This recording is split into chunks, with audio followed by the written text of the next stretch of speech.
बाबा साहब डॉक्टर अम्बेडकर ने Hindu code bill लाए, हिंदू कोड बिल लिखा। अब आप सोचिए कि जो व्यक्ति हिंदू कोड बिल लिख रहा था वो महिला नहीं था, वो एक पुरुष था। लेकिन उसे क्या पता कि प्रसव की पीड़ा में कितना कितना झेलना पड़ता है, पर वो फिर भी महसूस करता था। उसे क्या पता था जब पर्स में पैसा नहीं होता है तो अपनी मर्जी से जीवन को ना जीना कितना कष्ट भरा होता है। फिर भी वो व्यक्ति समझ रहा था। किसी देव ने, किसी देवता ने, शक्तिमान ने, जो कहते हैं कि पूरी सृष्टि की रचना करता है, उसको औरत का दर्द ही नहीं समझा, ना उसके लिए कुछ लिखा, ना उसके लिए कुछ बोला, ना परिवर्तन किया। तो आप सोचिए, क्योंकि 2-4 महीने तो रेस्ट चाहिए। डिलीवरी से 2 महीना पहले और डिलीवरी के 2 महीना बाद 4 महीना तो कम से कम एक माँ को और बच्चे को दोनों को आराम की जरूरत होगी। तो बाबा साहब ने महिलाओं की प्रेगनेंसी पर भी सोचा और उन्होंने कहा कि मैटरनिटी लीव मिलनी चाहिए। और मैटरनिटी लीव में नौकरी में अगर महिला है तो उसकी सैलरी नहीं काट सकती, उसे जॉब से नहीं हटा सकते। बाबा साहब की सोच देखिए, उस वक्त महिलाएं नौकरी नहीं करती थी।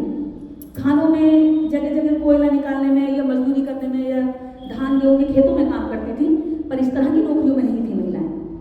पर बाबा साहब को पता था जब संविधान लागू होगा, देश सुचारू रूप से चलेगा, महिलाओं की भागीदारी बढ़ेगी। भले आज नहीं है, लेकिन आने वाले समय में मेरे समाज की, मेरे देश की बेटियां हर क्षेत्र में जाएंगी, क्योंकि वो काम कर रहे थे उस पर।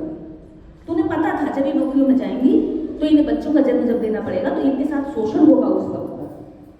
या तो मजबूरी में काम कराया जाएगा या ये कहा जाएगा कि नौकरी छूट जाएगी। अब महिला 4 महीने आराम करती है, इस बेफिक्र होकर उसकी सैलरी भी आती है घर में, अपनी देखरेख भी करती है उस पैसे से, अपने बच्चे को आराम भी देती है, खुद भी आराम करती है। तो उसको कहा गया मैटरनिटी लीव, प्रसव छुट्टी। तो उसके बाद भी बाबा साहब नहीं रुके। उन्होंने कहा कि जब महिलाएं, बच्चे 4 महीने का अगर हो गया मान लो, फिर वो नौकरी पर जाएंगी, तो उस बच्चे को कैसे रखा जाएगा? हर घर में तो नहीं है कि कोई संभाले और वो छोड़ के चली जाए। तो बाबा साहब डॉक्टर अम्बेडकर ने कहा कि ऐसी महिलाओं के लिए कंपनियां, फैक्ट्रियां अलग से कमरे की व्यवस्था करेंगी, जहां उनके बच्चे खेल सके, सुरक्षित रहे, किसी तरह के केमिकल या किसी तरह के रिएक्शन से नुकसान न पहुंचे। उसके बाद जब महिला बाहर जाती है, पुरुष तो कहीं भी किसी कोने को ढूंढ लेता है और हल्का हो जाता है, टॉयलेट कर लेता, हाथ भी धोए न धोए, लेकिन महिला नहीं कर सकती ऐसा किसी भी कोने में, सड़क पर, कहीं भी। तो बाबा साहब डॉक्टर अम्बेडकर ने इसके बारे में भी सोचा। सोचिए कि आप भी नहीं सोच सकते इतना गहरा अपने बारे में जितना बाबा साहब अम्बेडकर सोचे। ने कहा कि सार्वजनिक जगहों पर अगर ये जगह जगह इस तरह से पूरे दिन परेशान रहेगी, बीमारियों में उलझ जाएंगे। कई बार होता ही ये है कि महिला कई बार टॉयलेट रोकती है, जिस वजह से इनके पेट में ज्यादा पत्तियों की या फिर यूट्रस में प्रॉब्लम की जो दिक्कत आती है वो इसी कारण से आती है। कई बार ये पानी कम पीती है कि टॉयलेट के लिए जगह ढूंढनी पड़ेगी। तो भारत की महिलाओं में ज्यादा प्रॉब्लम आती है इस तरह की चीजों को देखते हैं। तो बाबा साहब डॉक्टर अम्बेडकर ने ये अलग से प्रावधान किया हिंदू कोड बिल में, ये साफ सुथरे शब्दों में बनाई थी कि इनके लिए अलग से शौचालय बनने चाहिए। तो आज आपको जो महिला शौचालय जगह जगह दिखते हैं, आप सोचो सरकार बना रही है या कोई हम हेल्प कर रहा है, यूं ही बन के खड़े हो गए, नहीं। इसके लिए बाबा साहब doctor Ambedkar Hindu code bill में लिखे गए और सरकारों को बाद में ये सब चीजें माननी पड़ी, तब आपको ये जगह जगह मिलती। तब आपको कंपनियों में, फैक्ट्रियों में जहां महिलाएं काम करती हैं, ऑफिसों में, दफ्तरों में अलग से महिलाओं के लिए होते हैं कि नहीं होते? लिखा होता है ऊपर महिलाएं। आपको कौन पूछता? पुरुष वाले में आप जा नहीं सकती थी, जाते तो वो देखते हैं आपको, और महिला वाला आपके लिए कोई बनाता नहीं। आज इस तरह की कंडीशन है कि अगर पेट्रोल पंप खुल रहे हैं, होटल खुल रहे हैं, तो शर्त है भले ही आप किसी होटल में खाना खाएं ना खाएं, लेकिन आप वहां टॉयलेट करके आ सकती है सीधे जाकर, कोई रोक नहीं सकता। किसी पेट्रोल पंप पे अगर आप पेट्रोल भरवाएं ना भरवाएं, लेकिन ये आपका अधिकार है कि आप वहां टॉयलेट करके आ सकती हैं। और जब तक उनको परमिशन नहीं देगी सरकार, जब तक वो महिलाओं के लिए टॉयलेट नहीं बनाएंगे, ना होटल को मिलेगी, ना पेट्रोल को मिलेगी, ना सार्वजनिक किसी भी प्लेस को मिलेगी। तो बाबा साहब डॉक्टर अम्बेडकर ने आपको संपत्ति में अधिकार देने की लड़ाई लड़ी। बाबा साहब डॉक्टर अम्बेडकर ने आपको दोबारा शादी करने की लड़ाई लड़ी। और सबसे बड़ी बात कि आपको दत्तक पुत्र यानी कि पुत्र को या पुत्री को, यानी बच्चा अडोप्शन,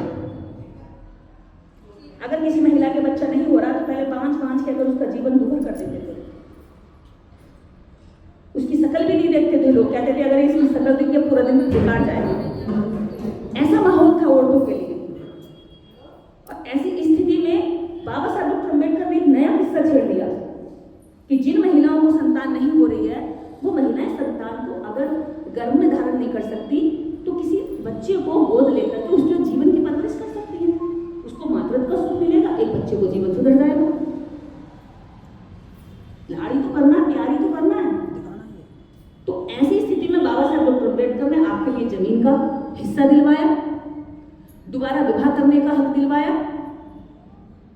अगर बच्चे को संतान को जन्म नहीं दे पा रहे हैं तो बच्चों को एडॉप्शन का हक दिलवाया। सार्वजनिक जगहों पर पूरे सम्मान से जीने का हक दिलवाया। नौकरियों में बराबर सैलरी और बराबर फार्म अगर भरता है लड़का तो लड़कियों को भी बराबर का इतना ही हक है कि वो भी भर सकती है। हर क्षेत्र की नौकरी में कोई पाबंदी नहीं है। पहले फोर्स में हुआ करती थी, महिलाओं की भर्ती नहीं होती थी, अब वहां भी है। तो आपको पैसा कमाने का जो सबसे बड़ा रास्ता दिया, मजबूत बनाने का जो रास्ता दिया, वो बाबा साहब डॉक्टर अम्बेडकर ने दिया।